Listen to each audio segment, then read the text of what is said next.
Hi there, I'm Clifford Bates, and welcome once again to Reading Aristotle's Politics. Today we're turning to Chapter 4, Book 5. Now, last meeting we looked at, last time we met, we looked at Chapter 3, which focused on the 11 RK starting points and causes of what do you say, stasis, which is factional conflict. Why does factional splits happen?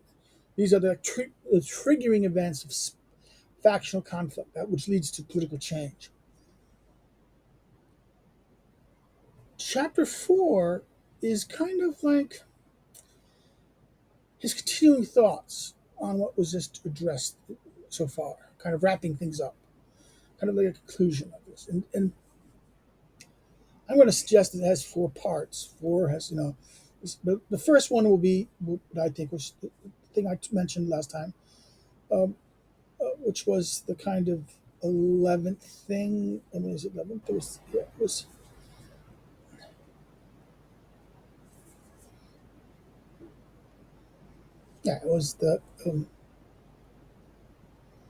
11th. Sorry, the 10th thing of the 11 causes.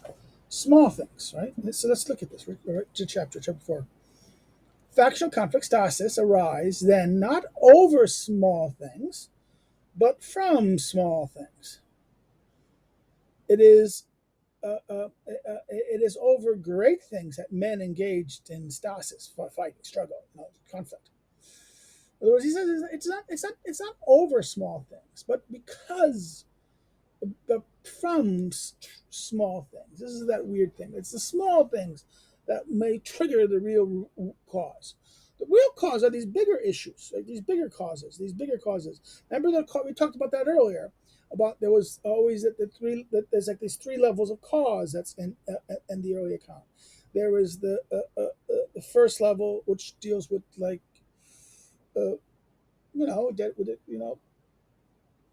the material causes in that sense, but also dealing with the kind of like equality and inequality, and then the next one is like profit and honor, profit, uh, uh, uh, um, more kind of like the reasons why you do it, the kind of like the ends or purposes why you do it, the purposes of why you do it, the conditions you are in, the purposes you are, and the triggering effects of things, and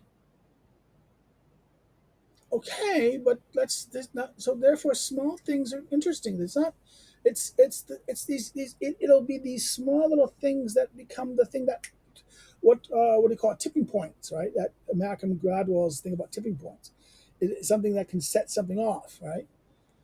So, and even small ones acquire great strength when they arise among those in authority as happened in Syracuse, for example, in ancient times, when the regime underwent a revolution because two men who were holding office came into conflict in connections with a love affair. Okay, so first thing, it's what the first example he gives is the example of what happened at Syracuse, because those in authority, some small thing, a love affair, leads to the fight, the political fight that tears the regime to a revolution. Now, the first example here is interesting in that it talks about a love affair.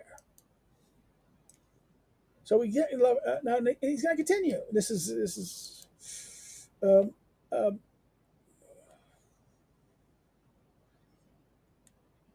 and for when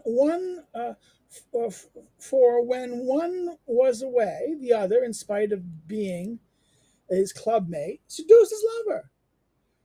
The first, enraged at him, introduced his wife to commit adultery. Afterwards, they attached themselves to the entire Pomatuma, the governing body, and created a factional split. Okay, now Lord has a note here, and this is how I think it's going to be. The episode is referred to the period of the oligarchy in the Gurmoi of Syracuse, shortly before its overthrow by the people, and the subsequent seizure of power by the tyrant Gileon in 483. Look at, and this is from, look at Plutarch's precepts of governing a republic. Right? This is A very interesting essay. What you can get in, I have it up there, Princeton. It's called "How to Be a Leader" by Plutarch, by Princeton, part of their new bilingual, Greek and English set. Um, this idea of seizing power, this whole question of the episode of the, again. So the small things here tend to be things we wouldn't think that should cause great effect, right? Shouldn't cause this thing. In other words, they were friends. These two guys who kind of were club mates and like this. Seduced his while he's away. He seduced his lover, homosexual lover, most likely. He didn't do that. And then what happened was that the other one was so enraged that he encouraged his guy, the other guy's wife, to commit adultery. And after that, these two people fighting would then attach themselves to the plutumina and divide the plutumina in that sense, right? Hence, one should take precautions when such things are beginning. So to head off stasis, factional conflict, among the leading and powerful persons. So look at my favorite, anytime there's a disagreement, when you see a situation where this person and that person don't like, and they're powerful people, that's going to be a possible cause of political factional dispute. That they will, you have to remember, people often, again, remember why people do things. They do it for honor, profit, honor, but also love, hate, spite.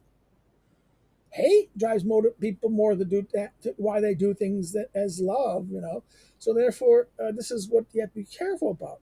That uh, they're angry, they're furious, they feel they've been slighted, and a small thing, this sexual affair, this little thing leads us to a conflict, right? And it should be take precautions when these things happen. Therefore, we say, why should we care about the sex lives of our leaders or the powerful? Well, I hate to say it, it's important in certain regimes where these people are powerful. Now, when the talking about media, talking about um, how do I say it? We say about celebrities. Celebrities aren't very powerful. They may shape our opinions and our beliefs in ways of other movies and action and deeds, but they're not really exercising levers of power. The politicians are. We care more about the sex habits of or the antics of celebrities than we do about our politicians and what they're doing and getting involved in that sense. Maybe that's the worry in that sense. Aristotle says you better pay attention to this because this could be the fact that someone doesn't like somebody may lead them out of spite to do something that causes a political faction. Just think about this: how Trump derangement disorder has so ranged political life in America. Um, Again, this is a perfect example of what he's meaning here. These things. Um, so therefore, you should take precautions about such things coming to being to head off it. Right. The error arises at the beginning, and the beginning is said to be half of the whole. So that even a small error there is comparable to many made throughout the other parts. In other words, this is it's a note here, and I think this is going to be like this. The sequence turns on the untranslatable pun in the word arche, which means both beginnings and rule and government. In other words, the beginning point, the arche, it's a pun. The sequence is on an untranslatable pun that the arche, everything's in the beginning point, the arche. Arche means not only the beginning, but rule and government. The beginning is half of the whole. A common is a common Greek prophet. In other words, the beginning is half of the whole. So therefore, this is a great pun. He's on it.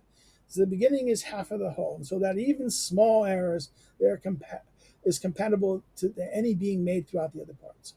In general, the faction conflict of the notables are felt jointly by the entire city as well. In other words, the factional conflicts about the notables. When the notables in the city, the powerful, the elites, have their what do you call their conflicts, their their their things. This will affect the city in that sense, affect the whole community. Hence, in Hestia, after the Persian Wars, for example, it happened that two brothers quarreled over distribution of their inheritance. The one who was less well off claimed the other had not declared the full extent of the property or the treasure of their father had found, and enlisted the popular element, while the others, who had much property, enlisted the well off. Right. This is 24. This episode, which nothing is known, has occurred between the disruption of Hestia by Athens in 466. Right. Um, this is interesting. Therefore, the democratic, in other words, the brothers a dispute about inheritance would lead to what? The one who he's cheating. He not telling me my inheritance. Therefore, what? The one who's less well off turns to the people for support, ties himself to the popular element, and the one who's wealthy goes to the thing, and then that fight fuels the fight between the well off and the people. At Delphi, too, it was a quarrel arising from a marriage that was the beginning of all the later factional conflicts. The bridegroom, having come for the bride, took some accident as a bad omen and went away without her. The bride's relatives considered this an act of arrogance, subsequently introduced some sacred objects among those he was sacrificing, and then killed him for committing a sacrilege. Okay, this is again 25. This is hilarious. More about this is more. Plutarch gives us more detail in his precepts for governing a republic. Right. Just think about this. This is really interesting. That a marriage is supposed to happen, and they're coming to do this. Come to the bride, right? But then the family sees they see an omen, which I better not do this, better go back. This was a slight against the bride. The bride relatives were so angry at this, so what they do is while the bridegroom is doing his sacrifice, substitutes an object, sacred object, in this thing. Therefore, he's committing sacrilege. Kill him. But this fight about showing contempt, this idea that they don't show up for the wedding ceremony because of an omen, and the bride's family seeing this as kind of an arrogance on their part of the people not showing up, um, leading to all the other fights at Delphi. At Metile, as well, the factional conflict or stasis arising concerning an heiress was the beginning of the many ills, and particularly of the war against the Athenians, in which Patches took their city.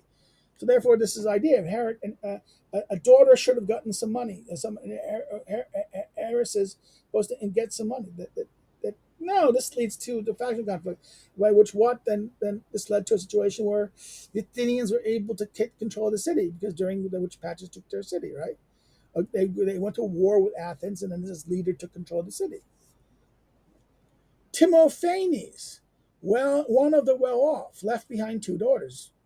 And then, when Dextra was treated high-handedly and failed to obtain them for his sons, he initiated factional conflict and stirred up the Athenians, as he was their agent. So the Athenians went to war with him, right? So this is the story for the revolt against the Methylene against the Athenians during the Peloponnesian War. See Thucydides 3.2, right?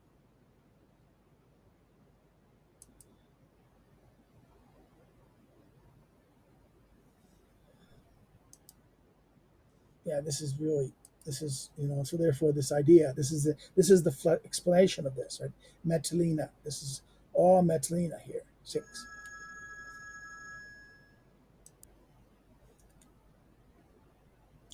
So next, so that's the sixth, right? This at 6, right? The Metylena. Among the Phoenicians, a factional conflict arose or from an heiress involving Menesu, the father of Menson, and Eurycre, the father of um, Onomarchus. So Eris again, Eris too. This factional conflict was the beginning of the sacred war of the Phoenicians. Again, nothing else is known of this conflict or the relation of the political events at Phocis or the outbreak of the sacred war between Phocis and the Anti-Pernician League in 356. Menassan was said to be a friend of Aristotle, so therefore this is Aristotle might have perfect inside information about this, right? But the sacred war, in that sense, this led to this event, and there's a conflict between heiresses not getting what they should deserve, or being married to it, or not giving them properly, lead to the conflict that was the beginning of the sacred war. The regime at Epidamus also underwent revolution and connected with a political change, regime change, underwent a change or revolution or change, right? In connection with a marriage, someone had betrothed his daughter to a person whose father, as one of the officials, imposed a fine on him. Feeling himself insulted, he attached to himself those who were outside the regime. Again, not certain if this is the same revolution that occurred and mentioned at Book 1, Chapter 10. But this is a case of the words that he was given a fine, and therefore attached himself to betrothed his daughter to a person whose father, as one of the officials, imposed a fine on him. Feeling insulted, he then attached himself to those who were outside to overturn it. Regimes also undergo revolution and oligarchy. In other words, he stops here, right? Regimes also undergo revolution into oligarchy and rule of the people or regime as a result of an official board or a part of the city requiring a reputation and in some way growing. In other words, this is another case where before he dealt with small things. Now we get a change. The thing here is we get an example of a disproportionate a change. Let's go look for a second. Go back for a second to go look at this. What I said. Because what happens? Because undergo a revolution or change, the oligarchy, rule of the people or regime, as a result of an official board, one of the boards, right, or a part of the city getting a reputation in some way or growing. And therefore, this body of this thing gets it grows, or its reputation is grown, or the opposite decreases. The Council of Areopagus, for example, as a result of the reputation it acquired during the Persian Wars, was held to have made the Athenian regime more strict. But when the seafaring masses, though being the cause of the victory at Salamis, and as the result of this, the leadership of the Athenians exercised on the account of their sea power made the democracy stronger. Okay, so therefore, this is interesting. He goes here. This is this change from the democracy from that to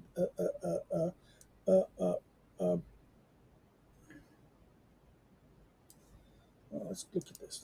This is 29. So let's go 29. Let's go look at. In other words, this is that line here. It goes, the lower classes of Athens, the so-called thetes, had been excluded from all military pursuits prior to the enlistments of rowers in the fleet at the time of the Battle of Salamis. So that's the change. And with the naval victory, comes what? The democracy, right? This idea of the democracy became stronger, more radical, more extreme in that sense. It changed. So that with the Areopagus, when its power was high, the stricter regime was with strict rules about who could be in the army. It is when the sea power happened and the masses became important. They then changed the regime. They became more powerful. They gave victory, and therefore they they became the armed element that secured the victory. In Argos, too, the notables acquired reputation and connections with the Battle of Mytia against the Spartans, which undertook to overthrow the rule of the people. In other words, in other words, that this led to the people's being overthrown, the regime. Therefore, the oligarch revolution Argos, which was short-lived, the see Thucydides is book five, or and Diatotus book 12. That's a famous talk about this event, right? Um, that they had a thing in Argos, right? The Argos situation went overthrew because of that. In Syracuse, the people, as the cause of the victory in the war against the Athenians, made a revolution from regime to democracy, right? In other words, uh, again, this is the responsibility of Syracuse people for the victory over the Athenians does not emerge clearly in the Common Thucydides, but Aristotle may have in mind, particularly for the showing of the Syracusan fleet. The, primary democratic development occurring at this time appears to have been the use of lot in the selections of officials.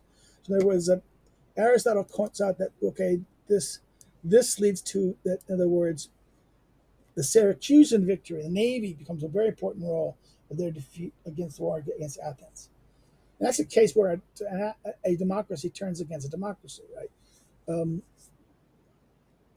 at Chiles, the tyrant Poux was removed by the people together with the notables, and the former immediately got hold of the regime. Again, 32, nothing known as an event, but the former, right? The former.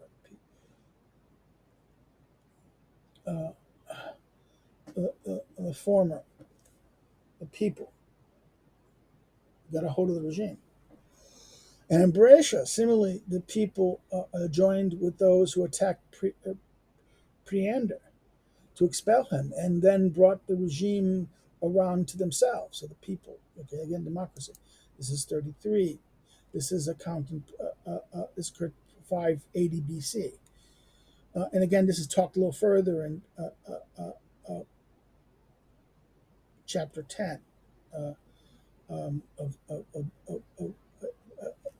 but tyrant, right? This again, this is interesting. It's some of these cases of tyranny. Is the example of tyrants, right?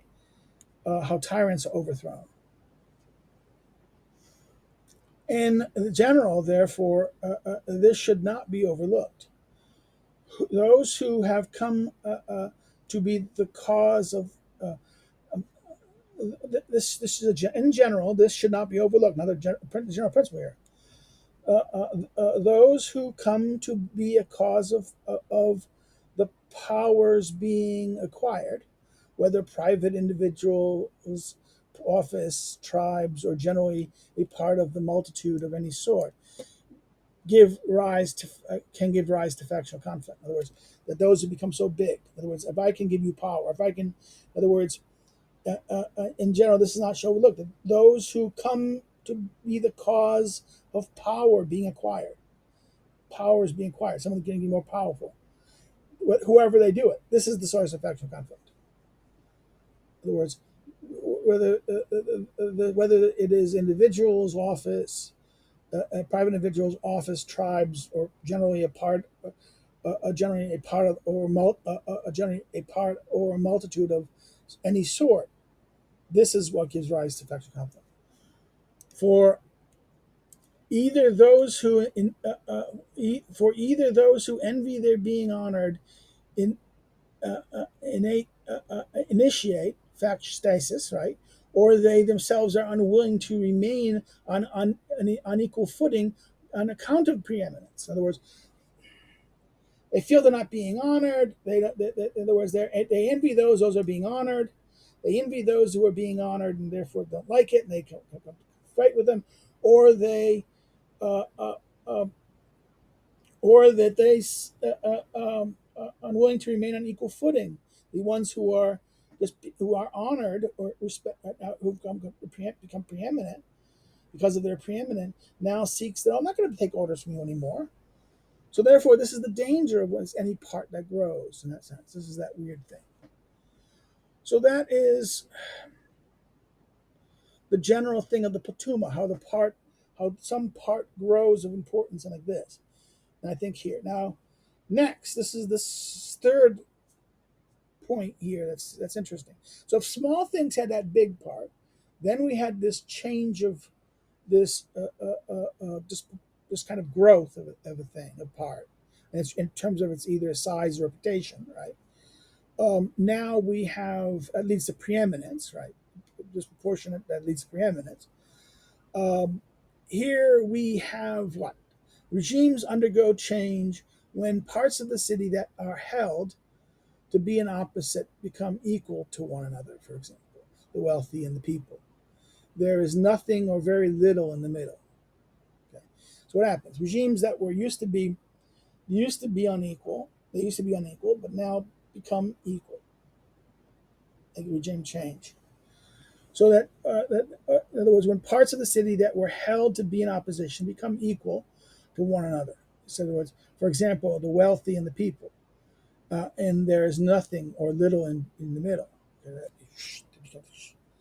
Um, for if either of the parts is greatly preeminent, the one that remains is unwilling to put itself at risk against one that is manifestly superior.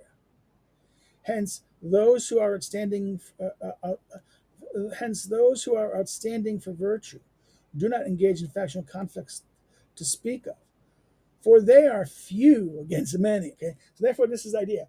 In other words, he points here is that if the one part is so great and so number, it's uh, uh, uh, and the other part is smaller. Well, it's too much to risk. It'll be stable. What will happen is it'll change when what happens when these two are equal, and that this is not the case where one will win. In other words, there's a chance that one can take over the other one. Okay, that is when there's conflict. That's when change can happen.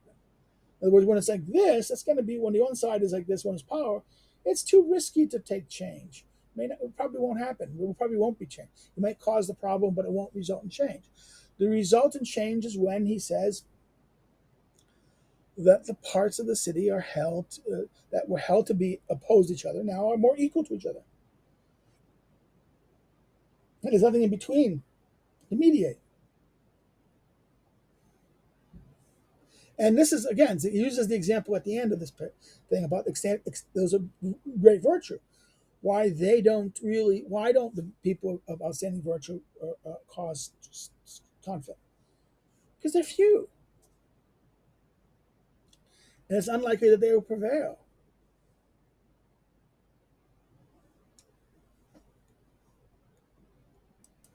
So,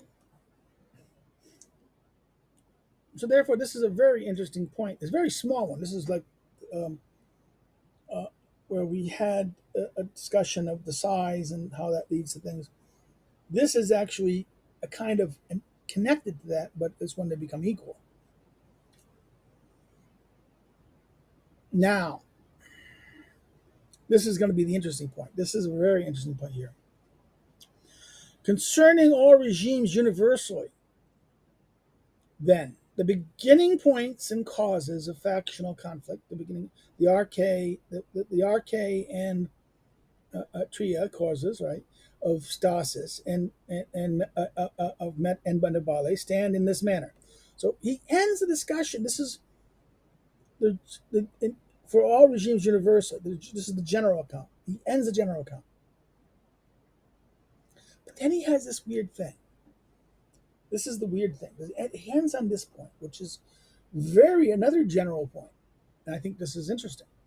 Regimes are sometimes changed through force, sometimes through deceit. Force may be used right at the beginning, or they may resort to compulsion later on. Deceit is also twofold. Sometimes they use deceit at the first and make revolution change in the regime with the others willing. And then later, they keep hold of it by force when the others are unwilling. And at the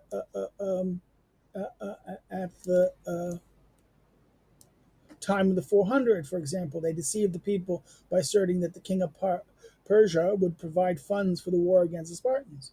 Having put out this lie, attempted to keep hold of the regime. 34. This is referring to oligarchic regime of Athens at the so-called 400, right? But sometimes they also persuade at the beginning and maintain the persuasion later on and rule over willing people. In a simple sense, then, metabole occurs in the case of all regimes as a result of these things. Now, this is a weird thing. He has this little thing drop right here. And I think this is more important. I have a little note that I want to publish on this. This is a very interesting argument he makes here because he says what? And this is where you get all political change or action, all political action. I'm going to cause, let's go back to that line for a second, right? Let's go look at what he says here because I think it's, um,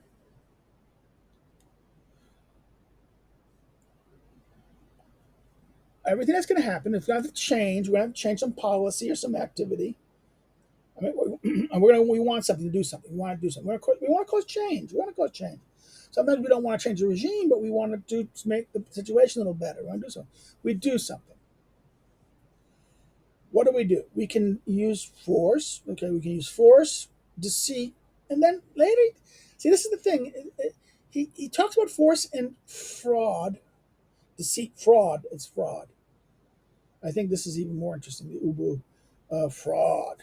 It's and this is very Machiavellian, force and fraud, right? This is right from the Prince. In sense, we hear this. We hear right here the very echoes of Machiavelli, force and fraud. But there's also persuasion. In other words, this is what he says. He says force and fraud may use we can use that at the beginning. So there's 2 points that happens. So we have 3 things. We have force, coercion, fraud, deceit, and persuasion. These are the 3 things by which how we act. Political action all takes place in. Politics has elements of what is fraud? Fraud is what? A kind of speech. Persuasion is speech. I'm trying to persuade you with words, and I'm talking to you and trying to get you to do something. Deceit is untrue. What I'm saying is untrue. I'm trying to deceive you. I'm. It is words, promises, and things that are not true, or the reasons for them are not true. I want you to do something that I want you to do, and I'm going to use word, deceit, seduction, and things like that. But this is what's so interesting here is that, therefore, Aristotle is acknowledging that fraud is an aspect of political life in that sense. This is very Machiavellian in that sense, right? That we have to understand that he gives the example of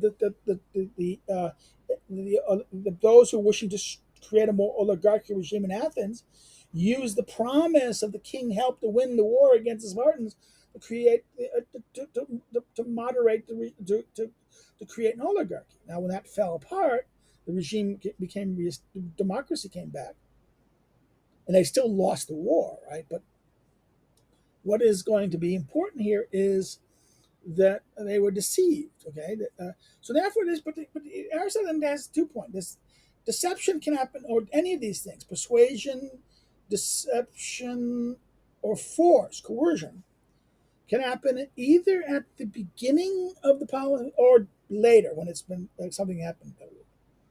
And like he says, at the beginning or in the middle of it. Right? In other words, it can be at the beginning or resorted to later.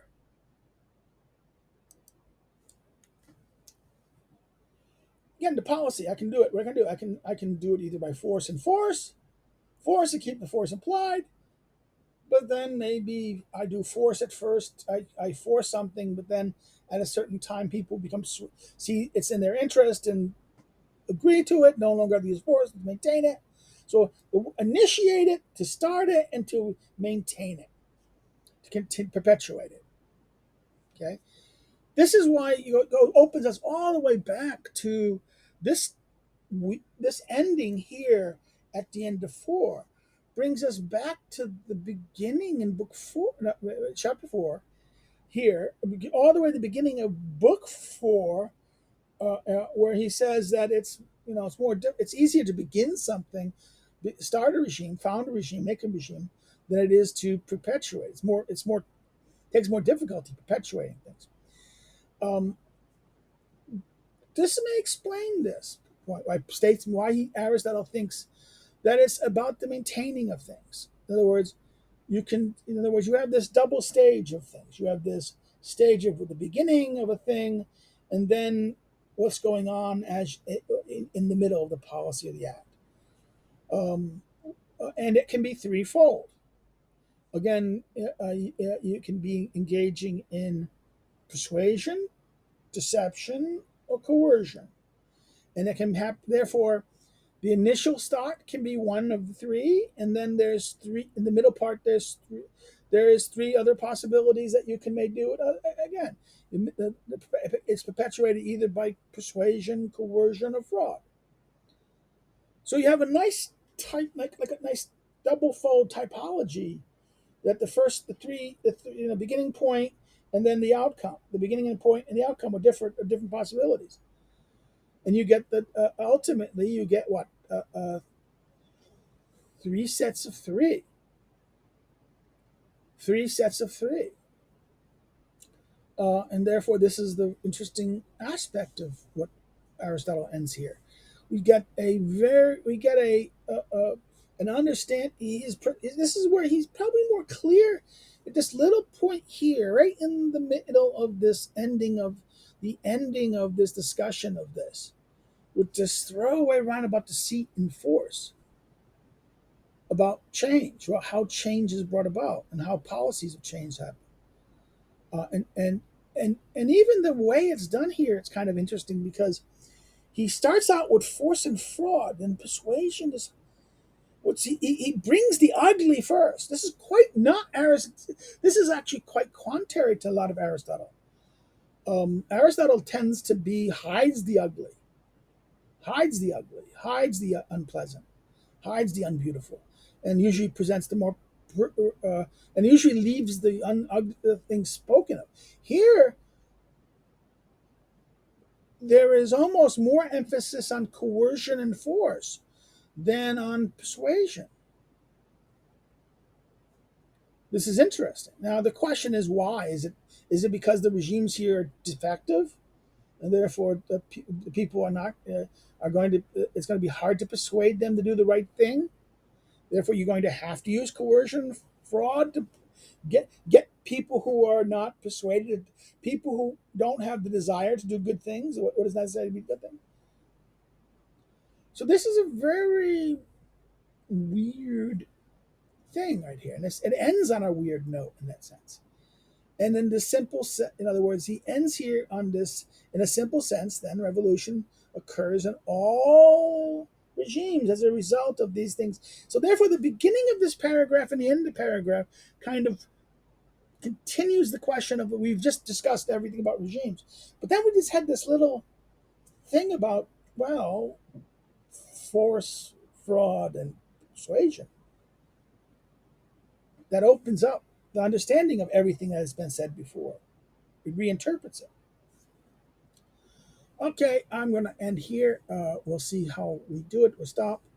If you have any questions or thoughts or comments or things that you want me to answer, or talk about this some more, please put the comments and questions in the section here, and when I see them, I will respond to them. If you liked it, like it, share it with a friend, share it on social media, share it out, get it out there. Encourage others to join in it. So if you're not subscribed, subscribe. Encourage your friends to subscribe to grow the channel a little bit more. You know someone who would be interested in studying the politics and like this, this is the politics, right? Aristotle's. If you don't like it, okay, no criticisms or things like this, well, put them down there and tell me what they are, please. Okay. Um, I, I, you can follow me on social media below. If you want to help the page, help this out, and somehow you can become a subscribe star patron. I understand I don't have a lot of. I'm horrible at you know.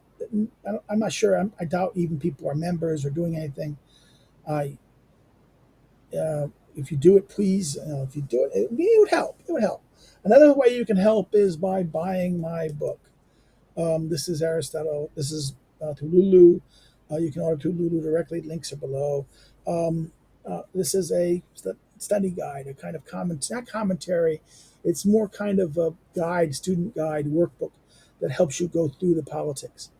It gives you kind of outline structures of to kind of flesh out the text, and to get a better grip of the text as we're doing in the lectures. Um, I would recommend it. It's useful study. It's a Cliff's Notes to politics. It's not a thing to be read in substitute of the politics, but it is it's useful to why you're studying it. Okay, so please buy a copy. Help it out. Otherwise, we turn next to chapter 5, which now we've had a general discussion of revolution. Now we're going to see chapter 5, 6, and 7. We will now start looking at how each regime reacts to these metabole change. Um, we will look at 5. We'll look at how democracies engage in change. 6. We'll look at oligarchies, and 7. There is this mixture between aristocracy, so-called, and regime called regime. And again, this is interesting. It's um, what should have it echoes something as we noticed in book 4. Aristotle gave his account of democracies, then oligarchies, which are clearly separated, and the variations is in chapter 4 democracies. Book 4, chapter 4, you get the 5 versions of the forms of democracy, and of chapter 5 of book 4 you get the 4 counts of oligarchy. In chapter 6 you get a reaccount of both. Therefore, first the 4 counts, the 4 places of democracy with the 4 types of oligarchy, right? Then you get 7, 8, and 9. You get a very mixed account of aristocracy and the so-called regime called regime, right? The so-called polity, right? We talked about this before. You can go back to the thing how we talked about it. And if we had book 4, we had a pattern, dun dun da da, and then we should expect the same thing. 3 chapters, 3 things. So we should have one type. We should have so-called aristocracy, polity, and then a recount of it. No, we don't get it's blurred. Aristocracy and polity. First, we get something like aristocracy, and then but it introduces polity in it. This idea of regime called regime. So it's a blur what the two are in that sense. It's almost a conflict. The side cut regime called regime, and this so-called aristocracy just seems to collapse. And it seems to be like, okay, these are 2 different things, but they're not really 2 different things, and they're very connected to the best regime, but they're not the best regime. So we have that weird the symmetry of the presentation of 4 breaks down because of the confusion about what is meant by regime, right?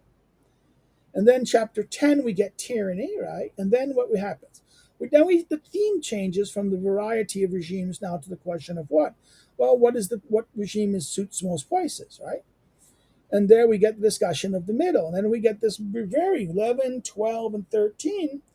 We get a very important discussion uh, uh, about for 11, we get the discussion of the middle, the important mesos, right? Again, the dangers of the real. And then the whole next part is about the question of blundering, about how justice is necessary and how stability of the regime is important. and how this works to keep the regime together. So it's about what works and what will stabilize and what will perpetuate a regime. And that's a very interesting thing because he points out there, therefore, we and this is often, people often will read, a lot of interpreters will read those sections there as part of that. Um, okay, I'm going further than this. I'm sketching the outline of what's happening. And I think I should not talk. I should stop. But I want to stop one thing on this because I think it's important to think about this. We will now talk about then why is this? Why does what happens here? We had a general account, then we get a count of regimes, and then he does the same thing. In five, it's going to be about democracies. Six is oligarchy. Six is going to be much longer than five, and then we're going to get this discussion of aristocracies and polities or regime called regimes, which is very blurred also. And then what happens here? Um, uh, uh, uh, we then get a discussion of next. This ends the discussion of how change happens in the regimes, and then we get the account of how to preserve regimes, the perpetuation. But notice that we get the break of an order. We don't get tyranny. We don't get tyranny or kingship. We get kingship and tyranny after the preparation. So we don't get a variation of things like this. We get what happens is that discussion of kingship and tyranny is separated from in other words, perpetuation of regimes,